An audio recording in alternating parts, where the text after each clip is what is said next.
समझेंगे basic difference क्या होता है एक फंडामेंटल राइट में और डीपीएसपी में। बहुत लोगों को कन्फ्यूजन होता है कि फंडामेंटल राइट्स और डीपीएसपी में आखिर फ़र्क क्या है। तो देखो, सबसे पहले देखेंगे कि फंडामेंटल राइट्स जो होते हैं ये नेगेटिव राइट्स होते हैं। Negative as they prohibit the state from doing certain things. क्योंकि देखो, फंडामेंटल राइट्स ना स्टेट के ऊपर एक पाबंदी लगाता है कि आप ये नहीं कर सकते हो, आप ये नहीं कर सकते हो। मतलब कहने का है कि जैसे अगर वो ऐसा कोई कानून बनाते हैं कि जिससे इक्वालिटी ख़त्म हो या फिर कुछ लोगों को ज़्यादा अच्छी सुविधाएं दी जाएं, तो वो स्टेट को प्रोहिबिट करता है कि भैया आप ऐसा नहीं कर सकते हो। तो ये तो फंडामेंटल राइट उनके ऊपर नेगेटिव लगा रहे हैं कि आप ये नहीं कर सकते, उसको रोक रहा है मतलब कुछ करने से। ठीक है, उसके बाद आते हैं, देखिए साइड में लिखा हुआ उसके बाद दीज आर डायरेक्टिव प्रिंसिपल में देखिए these are positive as they require to state to do certain things. देखो ये डीपीएसपी इसलिए पॉजिटिव है क्योंकि ये कहता है स्टेट को कि आप ये करो। देखो आप डीपीएसपी पढ़ोगे ना, उसमें बहुत सारे प्रोविजंस ऐसे दे रखे हैं कि बच्चों को एजुकेशन दो, वेलफेयर प्रमोट करो और अच्छी तरीके से लोग जीवन जिए, ऐसा कुछ करो, प्रिवेंट करो कि ज़्यादा वेल्थ किसी के पास ना कंसंट्रेट हो पाए, मतलब ज़्यादा ना आ पाए। ऐसी बहुत सारी चीज़ें जो डीपीएसपी में, तो डीपीएसपी एक पॉजिटिव बात कह रहा है कि आप ये करो, है ना। तो डीपीएसपी एक पॉजिटिव चीज़ें कह रहा है। उसके बाद ना इस सेकंड नंबर पॉइंट पे आते हैं जिसमें डीपीएसपी कहता है कि क्या नाम है, these are justiciable, that is they are legally enforceable by the courts in case of violation. इस सेकंड पॉइंट का मतलब समझेंगे जो कि बहुत इंपॉर्टेंट है इसका सेकंड लाइन का मतलब, और वो ये है, वो कहना चाहता है कि राइट जो है जस्टिसिएबल हैं और लीगली एनफोर्सेबल हैं कोर्ट्स के द्वारा अगर वो वायलेट हुए तो।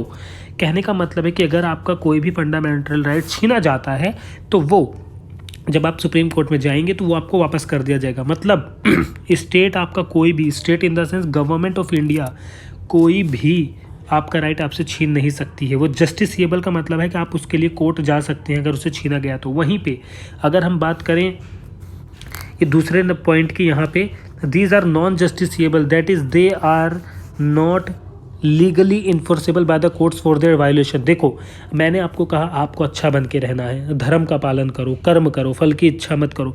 ये मैं आपको सजेशन दे रहा हूँ, मैं इसके ऊपर कानून नहीं बना रहा हूँ कि आपको ये करना ही पड़ेगा, ये तो करना ज़रूरी है ही, है ना। समझ रहे हैं ना आप, इसके बिना तो काम नहीं चलेगा। तो डीपीएसपी कुछ इसी तरीके से वो बस हमें कह रहा है कि कर लो प्लीज़, ये कर लो, पर ये एनफोर्सेबल नहीं है। आप अगर नहीं करते हैं तो, या स्टेट आपके लिए नहीं करता है, ये बाकी स्टेट के लिए, अगर स्टेट आपके लिए वो अच्छी चीज़ें नहीं करता है तो आप डायरेक्ट कोर्ट नहीं जा सकते हो। ठीक है, तीसरा जो फंडामेंटल राइट का ये वाला है, ये कहता है they aim at establishing political democracy in the country. मतलब पॉलिटिकल डेमोक्रेसी, मतलब पॉलिटिकल डेमोक्रेसी सबमिट को करता है, इस्टेब्लिश करता है कि वोट वायलेट ना हो। Political democracy, right to vote वगैरह हो गया हमारा ये।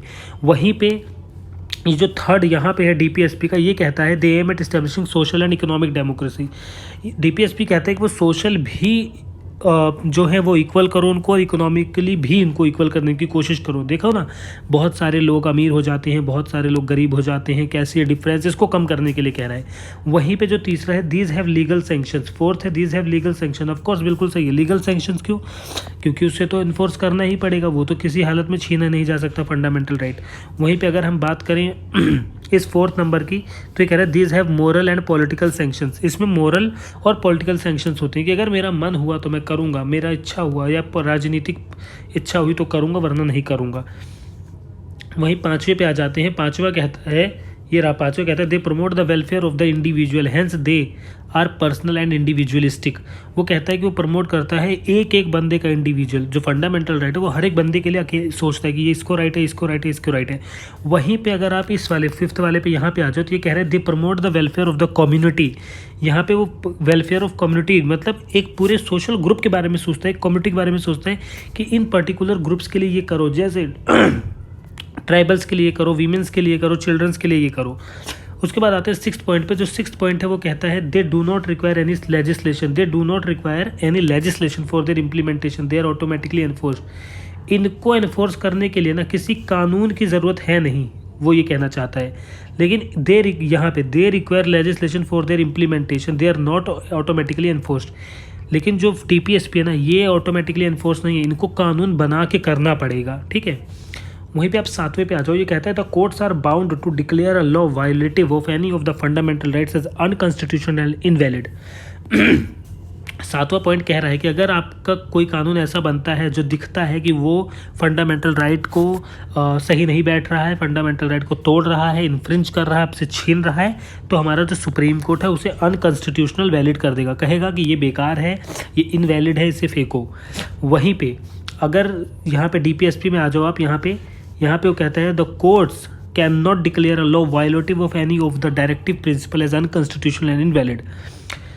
However, they can uphold the validity of a law on the ground that it was enacted to give in effect to a directive principle. देखो यहाँ पे कहना चाहता है कि अगर यहाँ पे किसी भी लॉ को वायलेट किया, कुछ भी लॉ को वायलेट किया जो DPSP में है ना सोशलिस्ट लिबरल इंटेलेक्चुअल प्रिंसिपल्स और गांधीयन के जो DPSP हैं हमारे पास, अगर स्टेट उन्हें वायलेट करता है तो उसके लिए उन्हें अनकॉन्स्टिट्यूशनल इनवैलिड नहीं किया जा सकता. ठीक है, तो ये था हमारा बेसिक डिफरेंस इन दोनों के बीच में. आई होप आपको समझ आ गया होगा. Thank you very much.